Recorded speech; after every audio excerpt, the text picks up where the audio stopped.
입니다. 우리 손길 문화원과 함께하는 성경 강의 시간입니다. 오늘은 대선지서 에스겔 세 번째 시간 시작하도록 하겠습니다. 자, 오늘은 15장, 15장에서 시작합니다. 15장 포도나무의 비유에 대해서 나오고 있어요.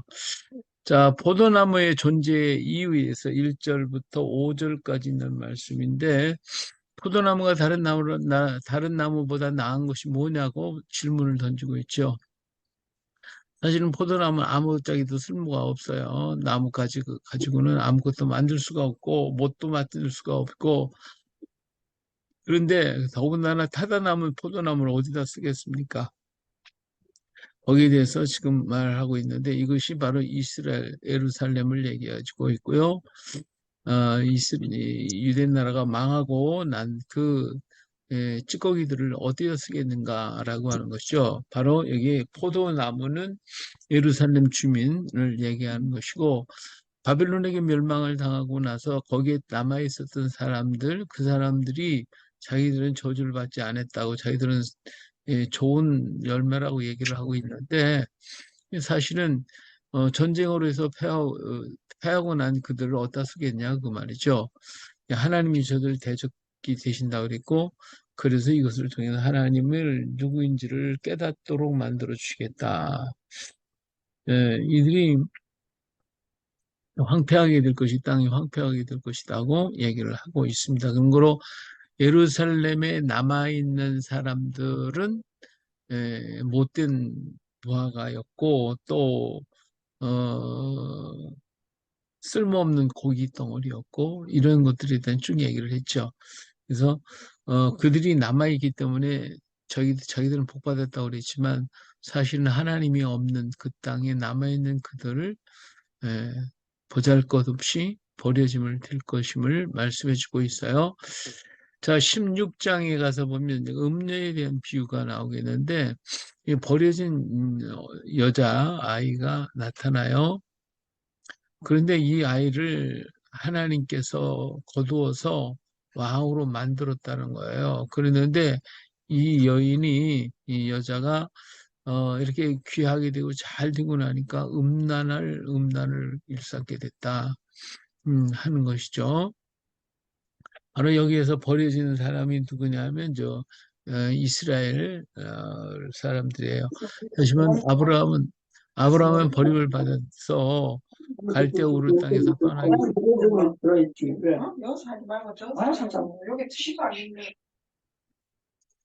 갈대아 우르 땅에서 나와가지고 하란 땅을 거쳐서 가나안 땅에 들어오잖아요. 근데 이러다 보니까 이 사람들은 뭐 정말 누구다 돌볼 수 없는 그런 사람이 그렇기 때문에 이제 버림받았다 그랬어요.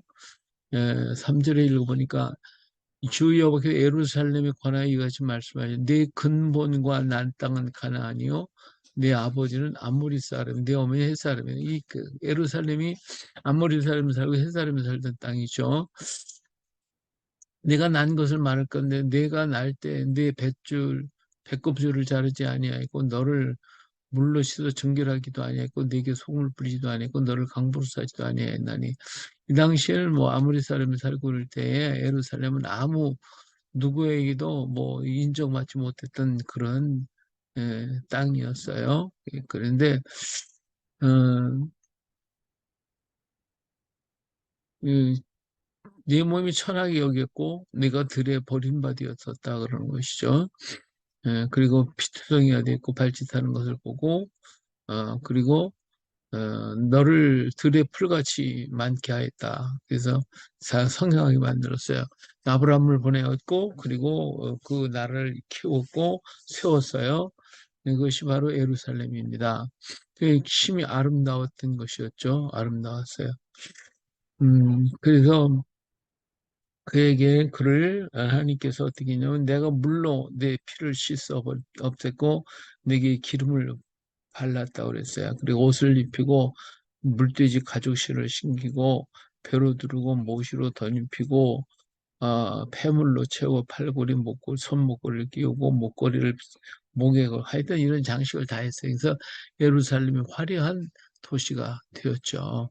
이렇게 됐는데 그랬는데 이렇게 화려하게 되니까 15절에 가서 보는데 그러나 내가 내 화려함을 믿고 내 명성을 가지고 행음하되 지나가는 모든 자와 더불어 음란을 많이 행함으로 내 몸이 그들의 것이 되었도다. 여기서 지나가는 모든 자와 더불어 음란을 행했다. 그것은 주변에 있는 모든 나라, 이런 여러 나라들에 의해서 섬겼던 우상들을 전부 다 데려다가 가져다가 우상을 섬겼죠.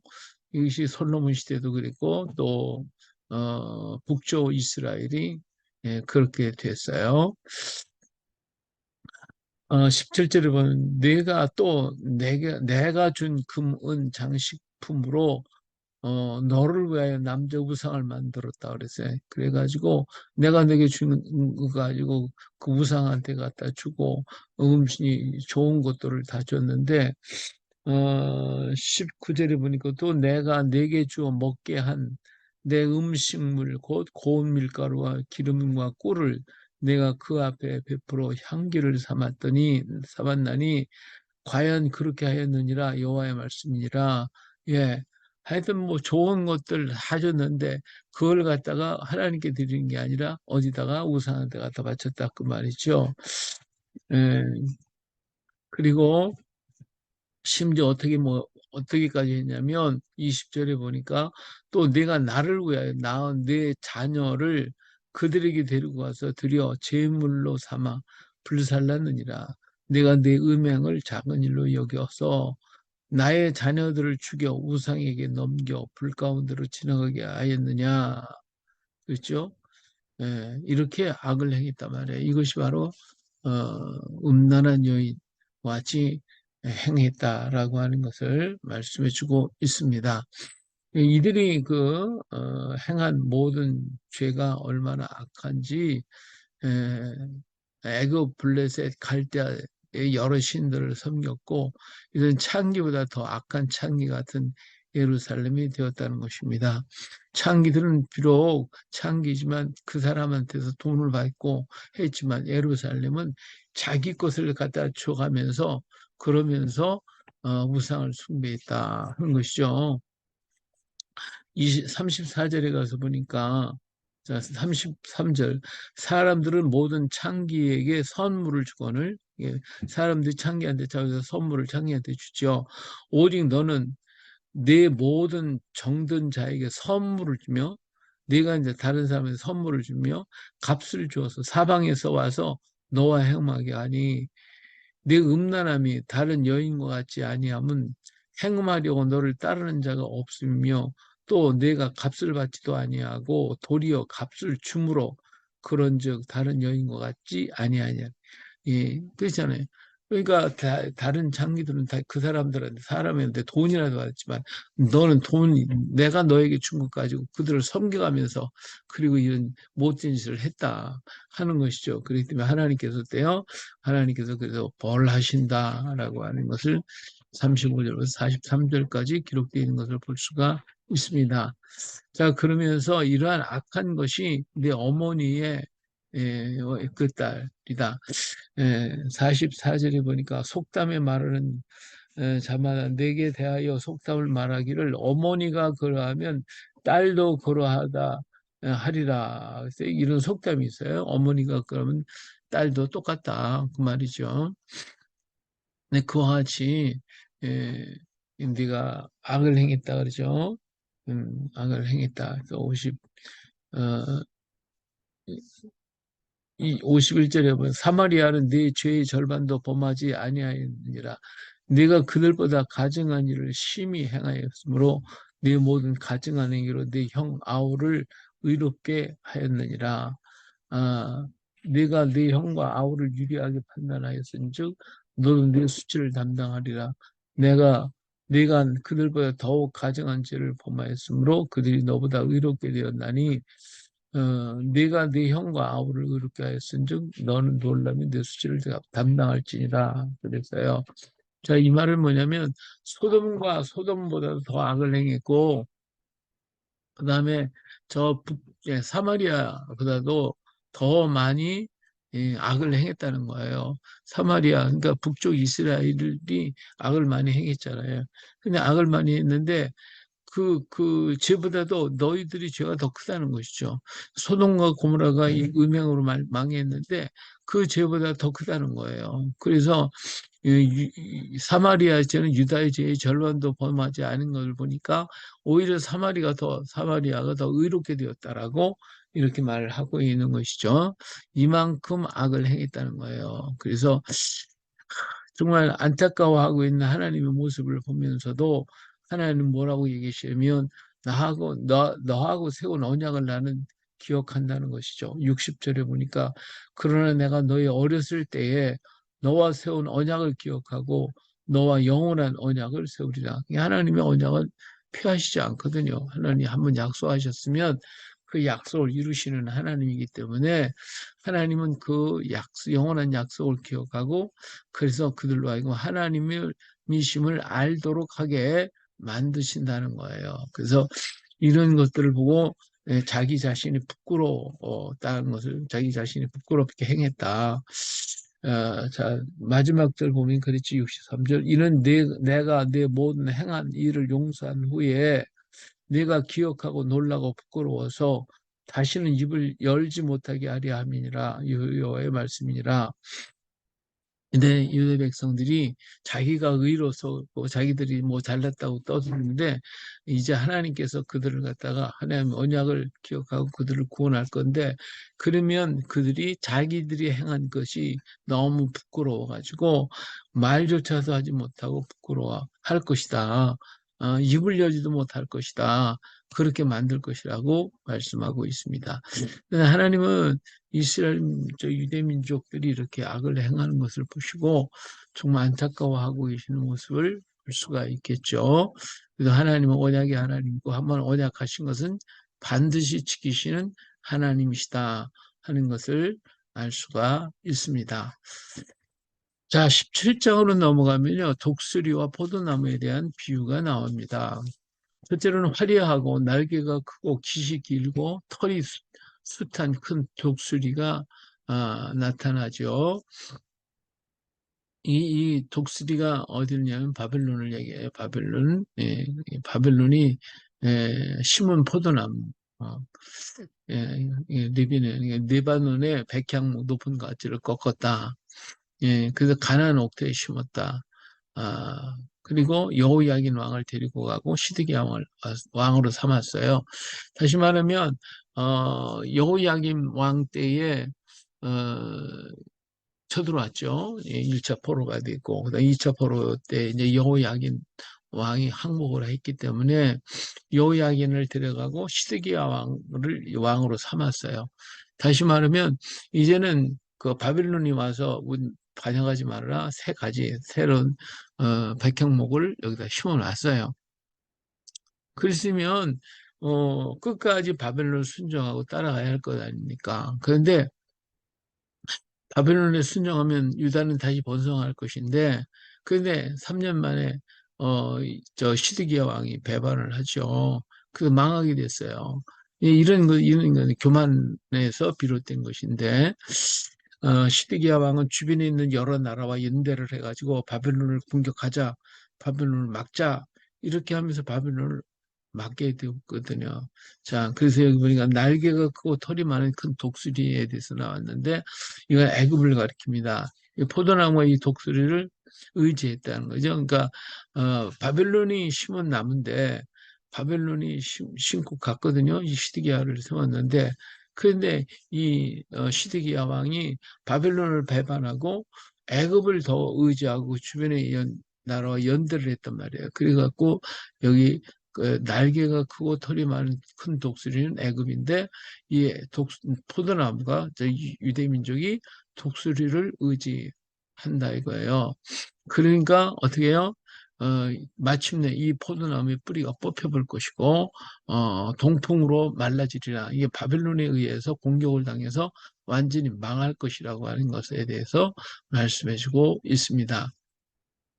자, 그래서 이런 이 비유를 여기서 얘기해 큰 독수리 두 마리, 하나는 바벨론, 하나는 애굽. 이걸 갖다 비유로 얘기를 했어요. 그래서 이걸 갖다가 해석을 해줬죠. 11절부터 11절부터 20절까지 21절까지 잘못됐네. 21절까지입니다. 예, 그 바벨론을 세우게 하셨고 애굽으로 배반한 유다에 대해서 말씀해 주고 있습니다. 그래서 하나님이 새로 꺾어 심길 백향목을 얘기하고 있어요. 22절로 가서 보면 음,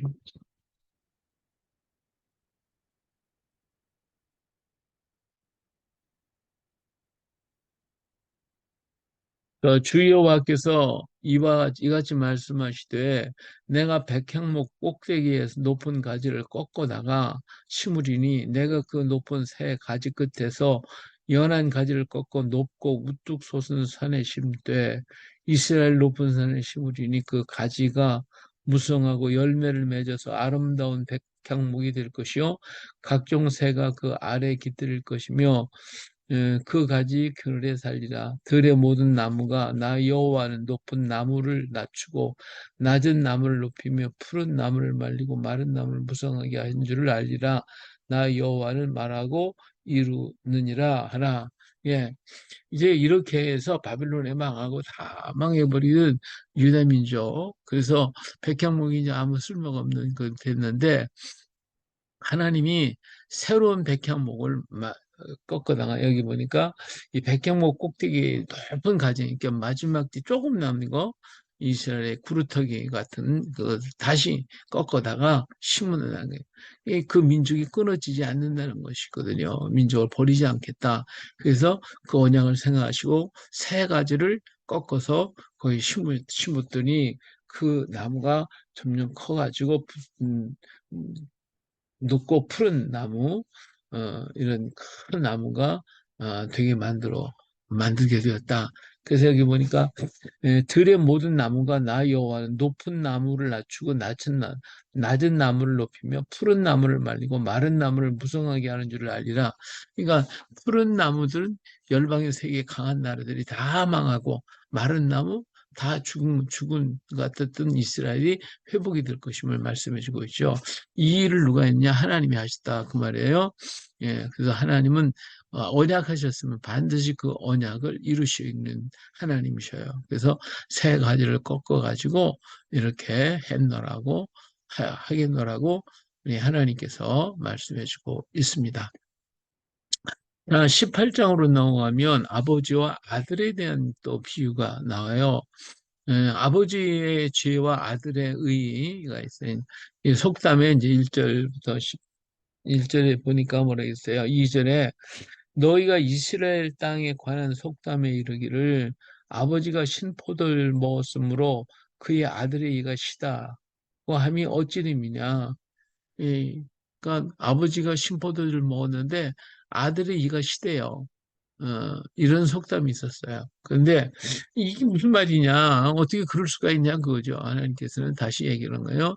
어떻게, 뭐, 아버지가 신포도 먹었는데 아들이 이가 실 수가 있습니까? 이런 것은 이루어지지 않는다. 이루어지지 않는다. 말씀을 하시는 거죠. 자, 이 비유는 뭐냐면 아버지가 죄를 범했으면 그 죄 때문에 아들이 형벌을 받고 아들이 죄를 범했는데 아버지가 아들의 형벌을 받고 이게 아니다는 것이죠. 예, 사람은 자기 자신이 지은 죄로 자신의 의로 살고 자기 자신의 죄로 죽게 되는 것이지 이 어떻게 그럴 수가 있냐? 그러니까 의인의 아들이 의인이 있어요. 의인이 있는데 그 의인이 내 아들이 악을 행했어요. 악을 행하면 아버지의 의가 아들을 살린다는 거예요. 이게 이제 아버지가 심포도를 먹으면 아들의 의가 시다라고 하는 속담대로 이스라엘 사람들의 생각 속에는 아버지의 의가 자식에게 간다 이거죠. 자녀들에게. 그러면 자녀들이 잘 살게 된다는 건데. 근데 하나님 뭐라고 하시냐면 아무리 의인이 있다 할지라도 그에게 아들이 악을 행한다면 그 자식은 그 악 때문에 죽지 아버지의 의 때문에 살 수가 없다는 거예요. 그것이 하나님의 말씀이거든요. 또 악인의 아들이 있어요. 악인이 있어요. 악인이 있는데 그 아들이 아버지가 악한 것을 보고도 자기가 선을 행해요. 그러면 그 아들은 어때요? 아버지의 악을 받아서 저주를 받는다. 이게 아니다는 거죠. 아버지는 아버지의 죄로 죽고 아들은 아들의 의로 산다는 거예요. 그래서 자, 의인이 있는데 의인은 그 의로 살고 그 아들이 악을 행했으면 그 아들은 그 악으로 죽는 거지 아버지의 의로 사는 게 아니고 아버지가 악한데 그런데 아들이 선하면 아버지는 그 악으로 인해서 죄를 당하는 것이고 벌을 받고 아들은 그 아버지 때문에 내가 벌을 받는 게 아니라 아들은 아들의 선으로 산다는 거예요. 이게 오늘 우리나라에도 그런 게 있었죠. 조상의 죄가 이렇게 흘러가지고 자녀가 이렇게 고난을 당한다. 이런 생각들을 많이 하고 있고 이스라엘 사람도 그런 생각이 젖어 있었어요. 그러나 하나님은 그게 아니다 이거죠. 아버지가 잘못한 건 아버지 죄. 아들이 의면 아들의 의가 된다. 아버지가 잘못했는데 그걸 보고서 아들이 또 그대로 했다면 그건 같이 망하겠죠. 근데 그게 아니라 아버지가 잘못했는데 아들이 사나면 그 선으로 아들은 살게 되고 아버지는 죽게 된다. 이 말이에요. 그래서 그 사람의 행위대로 하나님 심판하는 것이지 누구 때문에 누가 뭐 한다. 이게 아니다는 게 각각 개인에 따라서 그 심판을 하실 것임에 대해서 말씀해 주고 있는 것이죠. 자, 19절에 가서 보면 말씀이 있어요. 그런데 너희는 이르기를 아들이 어찌 아버지의 죄를 담당하지 아니하겠느냐 하는도다. 아들이 정의와 공의를 행하며 내 모든 윤례를 내 모든 유의를 지켜 행하였으면 그는 반드시 살려니와 범죄하는 그 영혼은 죽을지라. 아들은 아버지의 죄악을 담당하지 아니할 것이요 아버지는 아들의 죄악을 담당하지 아니하리니 의인의 공의도 자기에게로 돌아가고 악인의 악도 자기에게로 돌아가리라. 예. 그래서 우리 하나님은 각각의 의와 악에 대해 심판하는 것이지 누구 때문에가 아니라 하는 것을 말씀해 주고 있어요. 그런 거로 악인에 대해서도 얘기를 했어요. 21절 이하에 보면 자, 악인이 있어요. 악인이 있는데 지금까지 악을 행했는데 어느 날 깨닫고 돌아왔어서 회개하고 의를 행하면 그러면 그 악인은 과거의 악 때문에 이 사람이 심판을 받고 쓰러지는 게 아니라 현재 의 때문에 산다는 거예요. 예. 근데 반대로 의인이 지금 과거에는 의롭게 살았어요. 그랬는데 어느 날 갑자기 변해가지고 악을 행한다면 과거의 의가 인정되지 않고 현재의 악이 그를 죽게 만들 것이다 한 거예요. 이게 사람들이 뭐라면 아니 어떻게 하나님이 그렇게 그럴 수가 있으면 어디 공평하지 않습니다. 이렇게 말한다는 거예요. 그러나 하나님 뭐요? 과거가 아니라 언제가 중요해? 현재가 중요한 것이다. 현재. 지금이 중요하다. 과거에 어떻게 잘못했다 할지라도 현재 이 사람이 변화돼서 새 사람이 됐으면 이 사람은 새 사람이에요. 근데 과거에 선을 행했는데 현재 악을 행했으면 이 사람은 악인이 되는 거예요. 그래서 그 악 때문에 하나님 심판하시는 것이지 이 과거의 선 때문에 이 사람을 그 악을 행했는데도 덮어주느냐? 그건 아니다 그거죠.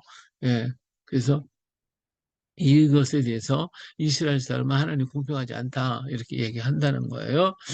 자, 30절에 보니까 이런 말이죠. 주 여호와의 말씀이야. 이스라엘 족속아 내가 너희 각 사람이 행한 대로 심판할지라 너는 돌이켜 회개하고 모든 죄를 떠날지어다. 그리하여 그것이 너에게 죄악의 걸림돌이 되지 아니하리라.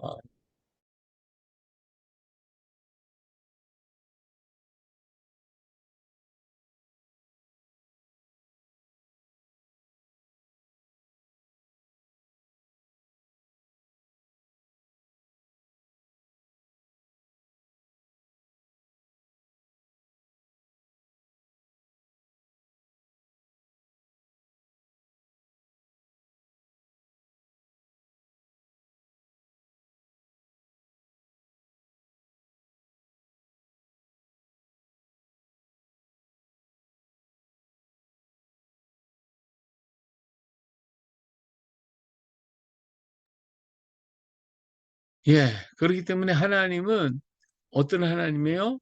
과거의 것을 묻지 않는 하나님. 현재가 중요하다. 현재 내가 어떻게 하느냐는 것이죠. 근데 우리는 자꾸 옛 것만 생각하고 뒤만 돌아보고 있다 이거예요.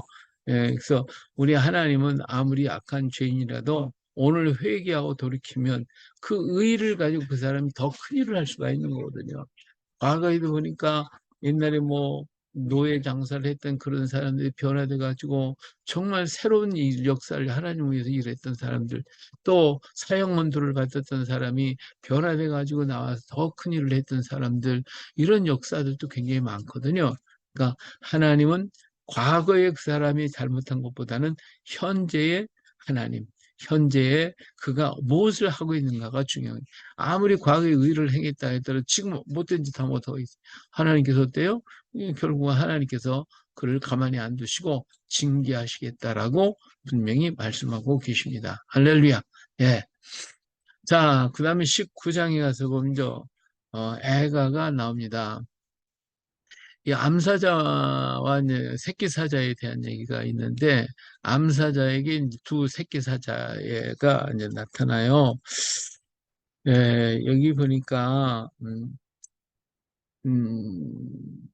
19장 1절, 너는 이스라엘 고관들을 위하여 애가를 지어라. 이 고관들에 대해서 얘기한 건, 지어 부르라. 네 어머니는 무엇이냐? 암사자라. 그가 사자들 가운데 엎드려 젊은 사자 중에 그 새끼를 기르는데, 그 새끼 하나를 키우며 젊은 사자가 되어 먹이 물어뜯는 것을 배워 사람을 삼키매 이방이 듣고 함정으로 잡아갖고 갈고리를 끼워 끌고 애굽 땅으로 간지라 그랬어요. 예, 암사자가 기다리다가 소망이 끊어진 줄을 알고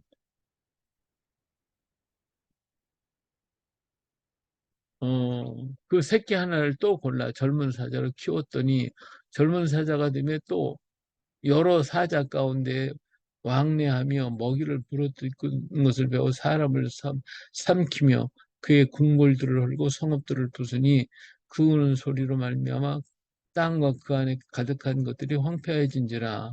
이방이 포위하고 있는 각 지방에서 그를 치러 와서 그 이후에 그 그물을 치고 함정에 잡아 우리에 넣어 갈고리를 끼어 끌고 바벨론 성에 이르러 바벨론 왕에게 이르렀나니 그를 오게 가도 그 소리가 다시 이스라엘 산에 들리지 아니하게 하려 함이라. 자, 여기 이제 이 유대 나라의 고관들에 대한 얘기를 드리라고 했어요. 암사자와 새끼사자. 암사자가 두 새끼사자가 있어요.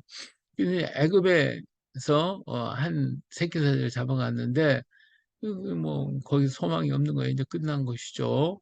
예, 바로 이제 그 다음에 이제 두 번째 새끼를 갖다 키웠더니 바벨론에 이제 잡혀갔어요. 그래서 이러한 얘기를 하고 있는데, 자, 여기에서 이 암사자가 새끼 두 사자에 대해서 얘기 새끼 사자가 있는데, 애굽이 들어와 가지고요. 어, 암사자의 두 새끼, 암사자는 이제 유대 나라를 가리키고 있는데, 예, 유대 사자잖아요.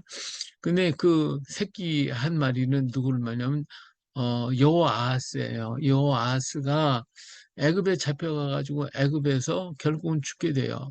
그래서 새롭게 이제 여호야김을 갖다가 이제 세우게 됐는데, 여호야김이 이제 어, 나중에 잘못을 하고, 그리고 그 뒤를 이어서 여호야긴이, 이 여호야김은 이제 전쟁에서 죽거나 배역을 당해서 죽게 돼요. 그래가지고 새로운 새끼를 또 키웠어요. 그것이 여호야긴인데, 여호야긴과 시드기야가 바빌론에 잡혀가게 된 사람 두 사람인데, 그런데 이 여호야긴은 어린 사자예요. 이 잡혀갔어요. 그래서 바빌론에 끌려갔죠. 예. 근데 이 시드기야는 온성이 불에 다 타버렸기 때문에 아무것도 없어요.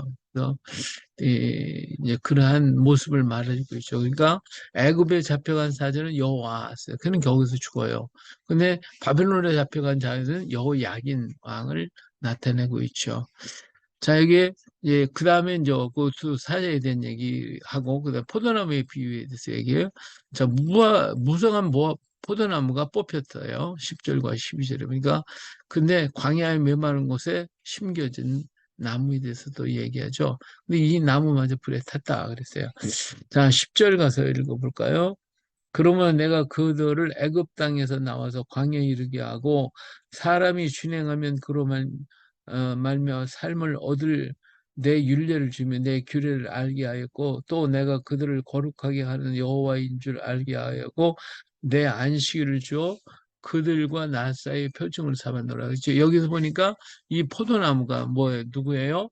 애굽에서 나온 이스라엘 민족들 전체를 말하고 있는 것이잖아요. 이렇게 그들이 애굽에서 하나님께서 포도나무를 무성한 포도나무를 심겨줬다는 것이죠. 그러나 이스라엘 족속이 광야에 내게 반역하여 사람이 준행하면 그로 말미암아 삶의 널 나의 율례를 준행하지 아니하며 나의 교를 멸시하고 나의 안식을 크게 더럽혔으니 내가 이르기를 내가 내 분노를 광야에서 그들에게 쏟아 멸하리라 했으나 내가 내 이름을 위하여 달리 생각하였다니 내가 그를 인도하여 내는 것을 본 나라 사람들이 내 이름을 더럽히지 아니하리라 했다. 아니, 지금 20장을 읽었네. 예, 19장, 19장, 19장에 잘못했어요. 예, 그래서 19장에 여기 이 광야 메마르 가물은 땅에 심어진 마디 있고 불이 그 가지 중 하나에서부터 나와 그 열매를 터니 권세 잡은 자의 규가 될 만한 강한 난 가지가 없도다 하라. 이것이 애가라 후에 또 애가 되리라. 자, 이렇게 하나님은 에, 그 이스라엘 민족, 유다 민족들을, 유다를 갖다 이렇게 잘 키웠어요. 예, 잘 키워는 무화과 물가에 남은 씨앗, 그 나무였는데, 근데 이렇게 크게 되니까 결국은 하나님께서 망하게 만들었다. 하는 것을 말씀해주고 있어요. 그래서 다시 심겨진 남은 돌아온 유다 백성이나 오래가지 못하고 로마에게 철저히 망하게 돼버리고 마는 것이지. 바벨론에 잡혀갔던 사자, 그죠? 음, 그 다음에 새로 심겨진 무화과나무, 결국은 다시 심어놨지만 결국은 또 망하게 됐다 하는 것을 안타까워하는 모습이에요. 자, 20장 불순종한 이스라엘의 역사. 애굽에서 여기 이제 7년, 일곱 해, 다섯째 달, 열째 날, 7년, 그러니까 에스겔이 잡혀온 7년 5월 10일에 임한 말씀이에요. 거기에 이제 누가 왔냐면 장로들이 왔어요. 장로들이 왔는데 그 와서 이것저것 이제 에스겔이가 전하는 말씀을 듣고 그들하고는 안 맞는다 이거지. 그러니까 이것저것 따지려고 이제 온 거예요. 이게 왔는데 그들 앞에 뭐를 내기냐면 이스라엘 장로의 말하여 이르기를 주 여호와의 말씀하셨느니라 너희가 내게 물으려 왔느냐 내가 나의 목숨을 걸고 맹세하였거니와 너희가 내게 묻기를 내가 용납하지 아니하리라 따지고 있으니까 너희 용납하지 않겠다 그거죠. 그러면서 어, 거기 그 사람들이 그 조상들의 가증한 일을 알게 하리라 그래서요. 그래서 조상들이 어떤 일을 했냐 율례를 규례를 없이니고 안치기를 더럽혔다. 그래서 하나님이 참으셨다는 거죠.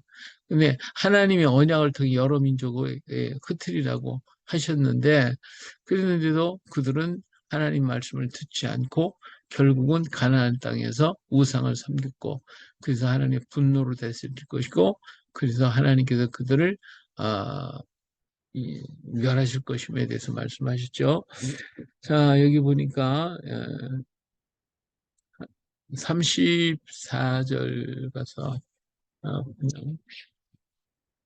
33절에 보니까 주 여호와의 말씀이니라 내가 나의 삶을 두고 맹세하노니 내가 능한 손과 편팔로 분노를 쏟아 너희를 반드시 다스릴지니라 능한 손과 편팔로 분노를 쏟아 너희를 여러 나라에서 나오게 하며 너희의 흩어진 여러 지방에 모아내고 너희를 인도하여 여러 나라 광야에 이르러 거기에서 너희를 대면하여 심판하되 내가 애굽 땅 광야에서 너희 조상들을 심판한 것 같이 너희를 심판하리라 주 여호와의 말씀이라 내가 너희를 막대기 아래로 지나가게 하여 언약의 줄로 매려니와 너희 가운데서 반역하는 자와 내게 범죄하는 자들을 모두 제하여 버릴지라 그들을 그 머물러 살던 땅에서 나오게 하여도 이스라엘 땅에는 들어가지 못하게 하리니 너희가 나는 여호와인 줄을 알리라 그래서 자 여기에서 이제 하나님께서 이스라엘이 그냥 이렇게 분노로 전부 다 흩어버렸는데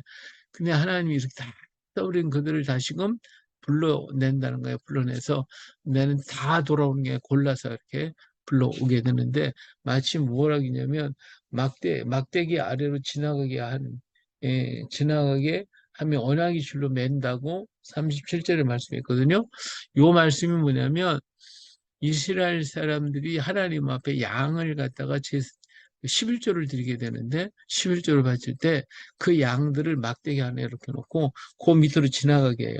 하나, 둘, 셋, 넷, 다섯, 아홉 마리가 딱 지난 거 10마리째 딱 그걸 갖다가 하나님께 드리라는 거예요.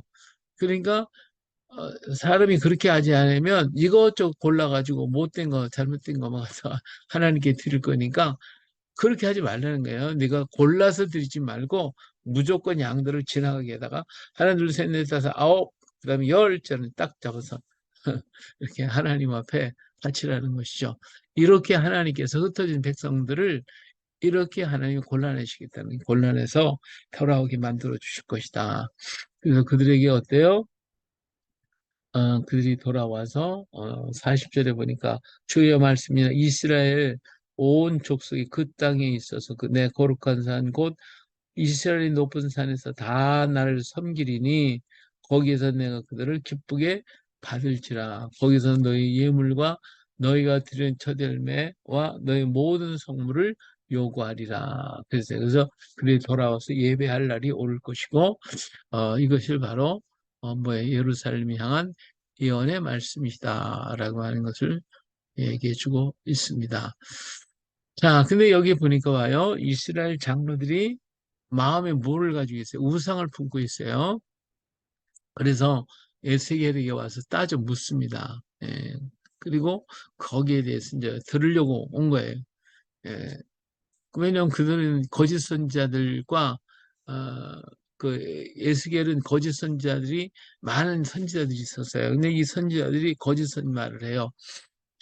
그러니까 장로들은 그들의 말을 듣기 좋으니까 그 말을 듣거든요. 근데 에스겔은 엉뚱한 딴 얘기를 하고 있거든요.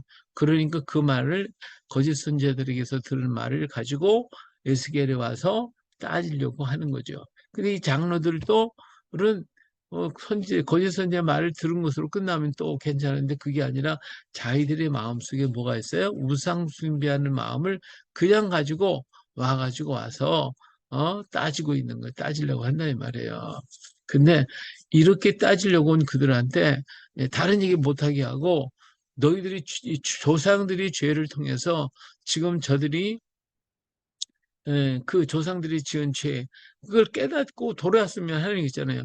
조상들이 아무리 잘못했어도 내가 바르게 쓰면 너를 구원한다고 그랬는데 이 사람들은 조상들이 지은 그 죄를 지금도 가지고 있단 말이에요. 지금도 가지고 있고, 그러면서 안 믿고 받아들이질 않으니까 하나님께서 그들이 이렇게 매를 통해 가지고 하나님이 하나님 되심을 만민에게 알게 하시기를 원하신다 그 말이죠. 자, 이스라엘 족속아 내가 너희 악한 길 더러운 행위대로 하지 아니하고 내 이름을 위하여 행한 후에야 내가 여호와인 줄 너희가 알리라. 주 여호와의 말씀입니다. 여기서 이 말씀, 에스겔 20장이 44절에 있는 말씀이 굉장히 중요한 말씀인데요. 잘 보세요. 이스라엘 족속아 내가 너희의 악한 길과 더러운 행위대로 하지 아니하고 그러니까 그들이 악한 길, 더러운 행위 어떻게 해요? 그거 보면 다 심판해야 되겠죠. 전부 다 죽여버려야 돼, 다 죽여버려. 예, 그런데 그렇게 하지 않고 내 이름을 하나님의 영광을 위해서 하나님 이름이 더러워질까 봐 광야에서도 그랬잖아요. 이스라엘이 이렇게 우상 숭배했어요. 이 우상 숭배 이 우상이 이게 광야에서 섬긴 신인데 송아지상만이 아니라 여기 태양신을 섬겼어요. 사실은 이 태양신을 섬겼던 그 이스라엘 사람들을 모세가 참 하나님 다 멸한다고 그러니까 하나님께서 모세가 하나님 앞에 엎드려 기도했잖아요. 여백성 내 이름을 생명력에 씌우고 여백성 살려달라고 그랬더니 아니야 이것들 다 죽여버리겠어. 이제 그러신 거거든요. 근데 하나님께서 그렇게 그들을 모세의 기도를 들으시고 그들을 용서하셨어요. 용서하셨어요. 그런데 모세가 뭐라고 기도했냐면 만약에 하나님이 이 백성을 여기서 다 죽여버리면 하나님의 이름이 더럽혀집니다. 하나님의 능력이 없어서 이들을 끌고 왔다가 다 광야에서 죽였다고 말할 것입니다. 이런 얘기를 해요. 하나님이 그 얘기를 듣고 어, 마음이 바뀌었어요. 그래가지고 여기도 내 이름을 위하여 행한 후에야, 그러니까 내 이름을 위해서 이들이 죄와 더러운 거 보면 그냥 다 멸해버려야 되는데 내 이름을 위해서 참는다는 것이 참고, 그리고 그들을 정결하게 하고 깨끗게 해가지고 그래서 새롭게 만들어 놓겠다. 이게 하나님의 방법이에요. 하나님이 그렇게 하시겠다고 작정하시는 거죠. 이런 일을 통해서 세상의 모든 사람들이 여호와인 줄을 너희가 알 거라, 그 말입니다. 자, 오늘 우리 하나님이 그런 일을 하셨잖아요. 인간이 율법만 주고 해서 밤낮 얻어맞아야지, 밤낮. 근데 하나님께서 이 방법을 바꾸셔가지고 율법이 아니 율법이 그냥 율법을 한쪽 구석에 쳐박아 놓으시고 새로운 길을 열어주셨어요. 그게 뭐예요? 예수님 십자가 사건이잖아요. 십자가로 그 죄를 용서하시고 이걸 믿는 자에게 그 죄를 다 덮어주시겠다고 하는 거예요. 예. 이게 새로운 방법. 그래서 이게 누가 한 것이 하나님이 하신 거예요. 하나님의 이름을 위해서, 하나님의 영광을 위해서. 이 백성은 죄를 짓지 말게 해야 되는데, 죄는 밤낮 짓고, 이 해결할 길은 없고, 그러기 때문에 죄 씻는 방법을 가르쳐 주셨어요. 예수님 십자가에 보혈을 씻고, 우리는 그래서 지금도 어때요? 날마다 보혈 세면서 우리 두루마기 빨아야 되고, 손발 닦아야 되잖아요. 그렇죠? 이 방법을 통해서 하나님은 진노의 막대기를 놓으시고 그리고 그들을 사랑하신, 그래서 사람들이 하나님이 참 하나님이시구나, 사랑이 하나님이시구나를 깨닫도록 만들어 주시겠다, 이렇게 말씀을 하시고 그 역사를 이루어 주셨어요. 할렐루야. 자, 21장으로 넘어갑니다. 21장엔 칼의 비유가 나와요. 하나님의 칼이 나와요. 칼집에서 칼이 나왔어요. 칼집에서 칼이 나와요. 여기 칼집에서 칼이 나오면 어때요? 칼집에서 나오면 춤을 춰요. 쉽게 만들어요. 쉽게 만든단 말이에요. 자, 21장 2절. 인자야, 너는 얼굴을 예루살렘을 향하여 성소를 향하여 소리내어 이스라엘 땅에게 원하나. 그 예루살렘을 바라보고 큰 소리로 막 그냥 외치라, 이게 외치라. 이스라엘 땅에 이르기를 여호와의 말씀에 내가 너를 대적하여 내 칼을 칼집에서 빼어 의인과 악인에게서 악인을 내게서 끊을지라. 내가 의인과 악인을 내게서 끊을 터이므로 내 칼을 칼집에서 빼어 모든 육체를 남에서 북까지 치리니 모든 육체는 나 여호와가 내 칼을 칼집에 빼는 줄을 알지라.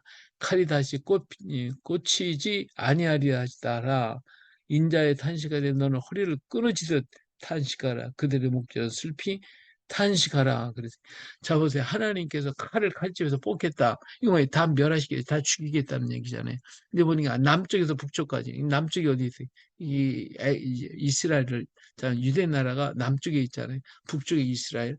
그러니까 남쪽에서부터 이제 북쪽까지 다 쳐버리게, 칼을 치니 칼집에서 칼을 뽑겠다, 이 말씀하신 거거든요. 그러기 때문에 이 얘기를 들으니까 어떻게 했어요? 다 하나님 심판해서 하나님이 대적이 돼서 그들 뭐 한다 그러니까 그냥 애곡하면서 그냥 슬퍼하며 울라는 것이죠, 이게. 그래서 인자야 탄식하되 너는 허리가 끊어지듯 탄식하라. 이, 이 하나님의 심판 앞에서 정말 울 수밖에 없는 거죠. 음, 그래서 막 그냥 하고 울으니까 사람들이 와서 물어보는 게 왜 탄식하냐, 왜, 예? 왜 하냐? 7절에 그들이 내게 묻기를 네가 어찌하여 탄식하느냐 하거든 대답하기를 재앙이 다가온다는 소문 때문이니 각 마음이 녹으면 모든 손이 약해지며 각 영이 쇠하며 모든 물이 물과 같이 약해지리라. 보라, 재앙이 오나니 반드시 이루어지리라. 주의 말씀이라라. 하나님이 심판하시겠다고 하는 얘기를 저 예루살렘 향하여 큰 소리를 외치고 거기서 통곡을 하고 슬피하고 탄식을 하라는 거예요. 그러면 사람들이 와가지고 너 왜 그러냐 물어볼 때 하나님 심판이 가까웠고 이것이 반드시 이루어진다라고 하는 것을 말해주라는 것이죠. 예, 정말 안타까운 말씀이죠. 그런 거로 여기 뭐라 했어요. 또 하나님 말씀이 임했어요. 9절에 인자야 너는 예언하여 여호와의 말씀을 이같이 말하라. 칼이요 칼이요 날카롭고 빛나도다. 그 칼이 날카로움은 죽음을 위함이요 빛나면 번같이 되기 위함이니 우리가 즐거워하겠느냐 내 아들의 귀가 모든 나무를 없인 여기는도다. 그 칼을 손에 잡아 쓸만하도 빛나게 하되 죽이는 자의 손에 넘기기 위하여 날카롭고 빛나게 하였도다 하셨다 하라. 자, 여기서 이렇게 칼이 막 빛을 발하고 하는 것은 그만큼 날카로워서 많은 사람이 죽음을 당하게 된다는 것이죠. 예, 죽음을 당하게 되는 거예요. 그러기 때문에 너는 부르짖어 슬피 울지어다. 이것이 내 백성에게 임하고 이스라엘 모든 고관에게 임하리로다. 그러나 그들과 내 백성이 함께 칼에 넘겨가며 되었으니 너는 내 넓적다리를 칠지어다. 이것이 시험이라 만일 없인 여기는 귀가 없어지면 어찌할까 주의 말씀입니다. 하나님도 이렇게 하시면서도 에스겔에게 안타까워하고 있는 것이죠. 아니 에스겔과 함께 슬퍼하시는 모습을 볼 수가 있습니다. 자, 이렇게 예언을 하고 그 다음에는 이번에는 백성들한테 가서 이렇게 하라는 거예요. 백성들한테.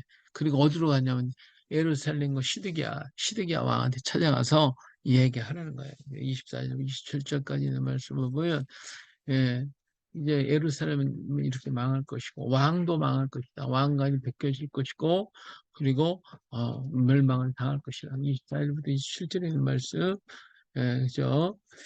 26절에 보니까 주 여호와께서 같이 말씀하셨느니라 관을 제어하며 왕관을 벗길지라 그대로 두지 못하리 낮은 자를 높이고 높은 자를 낮출지라. 예, 내가 엎드려 드리리와 이것도 다시 잊지 못하리. 내가 마땅히 얻을 자가 이르면 그에게 주리라. 예, 하나님은 이 칼이 누구에냐? 바벨론에 의해서 바벨론이 칼이에요. 하나님 쓰신 칼. 그 바벨론 군사가 와서 백성을 다 멸할 것이고 그리고 왕한테 가서 왕관이 벗겨질 것이고 너도 망하게 될 것이다 하는 것을 말하는 거예요. 예, 그리고 그 옆에 있는 암몬 족속도 이렇게 결국은 멸망을 당할 것이다 라고 하는 것을 말씀해 주고 있어요. 예. 그래서 28절에 보면 인자의 너는 주 여호와께서 암몬 족속과 그의 능력에 대하여 이같이 말씀하셨다고 예언하라. 너는 이를 칼이 뽑혔도다. 죽이며 멸절하며 번개같이 되기 위하여 빛났도다. 이 암몬 족속이나 모압 족속, 에돔 족속 이런 족속들이 예루살렘의 멸망을 기뻐하고 예, 또 박수를 치며 이 이스라엘 사람들, 유대 사람들을 학대를 했기 때문에 하나님께서 그들을 멸하실 것임에 대해서 또 말씀해주고 있습니다. 자, 이렇게 얘기를 했으면 시드기야 왕이 빨리 깨닫고 회개하고 돌이켰으면 하나님께서 시드기야 왕도 죽지 않았을 것이고 예루살렘도 망하지 않았을 것인데 이게 안 듣는 거예요. 그러니까 하나님은 에스겔을 통해 가지고 애곡하게 만들었어요. 애곡하라고. 그래서 사람들이 와서 왜 그러냐? 그러면 바벨론이라는 칼, 하나님의 칼인데 번쩍번쩍 빛난 거지. 그것이 그냥 날카롭고 번개같이 올 것이다. 갑자기 임할 것이다. 이런 것에 대해서 자세히 얘기하고 시드기야를 만나가지고 당신 왕관도 벗겨질 것이고 다 죽게 될 것이다. 회개하라고 이렇게 재촉하고 있는 그런 에스겔의 모습을 봅니다. 그러면서도 에스겔은 예언을 하지만 어때요? 마음이 너무 아픈 거죠. 너무 힘들고 어려운 모습을 보고 있습니다. 자, 22장에 가면 풀무불에 대한 얘기가 나와요. 이 풀무불에서 하나님을 버린 예루살렘에 대해서 말씀해주고 있죠. 자, 2절에 인자 내가 심판하리냐 이 피 흘린 성읍을 심판하리냐 그리하거든 자기의 모든 가증한 일 그들이 알게 하라 했어요. 자, 이 사람들이요, 유대 백성들이 하나님만 이렇게 버렸다고 그러는 게 문제가 아니라 피 흘린 죄가 있어요. 피 흘린 죄. 이게 피 흘린 성읍을 심판하는 이게 피 흘렸다 하는 것은 뭐예요? 백성들을 그냥 억압을 하고 탄압을 하고 막 그냥 그들의 재산을 막 뺏어가면서 말하는 죽이고 압박하고 하는 이러한 역사가 이 지도자들에게 만연해 있었어요. 이게 지도자들이 부패돼 가지고 세금 많이 걷어들이고 안 주면 막 죽여버리고 이러니까 결국은 이 사절이 보니까 내가 흘린 피로 말미암아 죄가 있고 내가 만난 우상으로 말미암아 스스로 더럽혔나니 그였으니 내 날이 가까웠고 내 연한이 찼도다. 그러므로 내가 너로 이방의 능력을 받으며 만국의 조롱거리가 되게 하려느니라. 예, 너 이름이 더럽고 어지러움이 많은 자여 가까운 자나 먼 자 다 너를 조롱하리로다. 예, 바로 이 사람들이 죄가 유다의 죄가 우상만 섬긴 게 아니라 이 지도자들이 착취하고 어려운 사람 다 죽이고 압박하고 피를 수없이 많은 피를 흘렸어요. 이걸 하나님이 보다 못해가지고 이들을 멸하게 하시겠다. 예, 예. 그래서 그 예루살렘이라는 그 찬란한 이름이 더럽혀지고 세상 사람이 지나가면서 그들을 갖다가 조롱하게 될 것이다. 라고 하는 것을 말씀해 주고 있죠. 자, 그 다음에 이제 17절로 넘어가면 여호와의 말씀이 내게 임하시나 이제 이스라엘 족속이 내게 찌꺼기가 되었나니 그 풀무불 가운데 있는 노시나 주걱이나 새나 나비나 은의 찌꺼기로다. 이 찌꺼기가 되네. 찌꺼기가 아무 쓸모가 없다 그 말이죠. 예, 그래서 보니까 어떻게 해서요? 그러므로 주 여호와께서 이같이 말씀하신 너희가 다 찌꺼기가 되었은즉 내가 너희를 예루살렘 가운데로 모으고 사람이 은이나 노시나 쇠나 나비나 주석이나 모아서 풀무불 속에 넣고 불을 붙여 불어 녹이는 것 같이 내가 노여움으로 분으로 너희를 모아 거기에 두고 녹이리라 그랬어요. 너희를 모으고 내 분노의 불을 너희에게 불면 너희가 그 가운데서 녹되 은혜의 풀목 가운데 녹는 것 같이 너희가 그 가운데서 녹으리니 나 여호와가 분노를 너희 위에 쏟은 줄을 너희가 알리라 그랬어요. 그러니까 예루살렘에 지금 남아있는 사람들이 자기들이 착하고 자기들은 복받은 사람이라고 그랬는데 하나님이 어때요? 그들 다 예루살렘에다 모아놓고 그들을 갖다 찌꺼기를 갖다 불 속에 집어넣어가지고 다 태우듯이 전부 다 하나님께서 다 그들을 불러 녹여버리겠다는 거예요. 완전히 끝내겠다는 얘기시죠. 근데 그들이 뭐 죄가 뭐 제사장과 선지자들 그리고 뭐 기도하는 사람도 없으니까 자 30절에 그랬어요. 이 땅을 외야 성을 쌓으며 성 무너진 데를 막아서서 나로 하여금 멸하지 못하게 할 사람을 내가 그 가운데서 찾다가 찾지 못했노라 그랬어요. 찾다가 못 찾았다고 말씀하고 있죠. 그러니까 하나님은 어떤 사람을 찾아요? 기도하는 자, 땅에 죄를 놓고 하나님 앞에 부르짖어 기도하는 자를 찾으셔요. 근데 찾다가 못 찾았대요. 그 내가 내 분노를 그들 위에 쏟으며 내 진노의 불로 멸하여 그들의 행위대로 그들 머리에 보응하였느니라 주의 말씀이니라.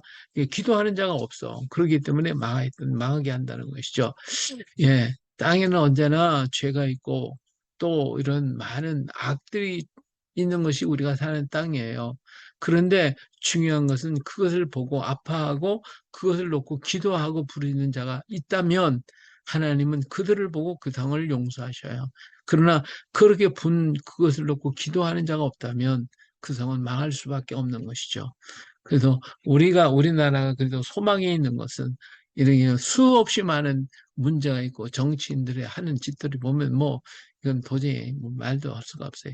엄청나게 많은 죄악이 이 땅에 우리가 알지 못하는 수많은 죄가 있어도 그래도 오늘 여기 있는 여러분들이 하나님 앞에 기도하잖아요. 예. 기도하는 사람이 있다 그거지. 기도하는 사람이 있기 때문에 우리 하나님께서 그래도 이 나라를 지켜주시고 이 땅을 하나님께서 보호하시고 계시다는 것을 우리가 알 수가 있어요.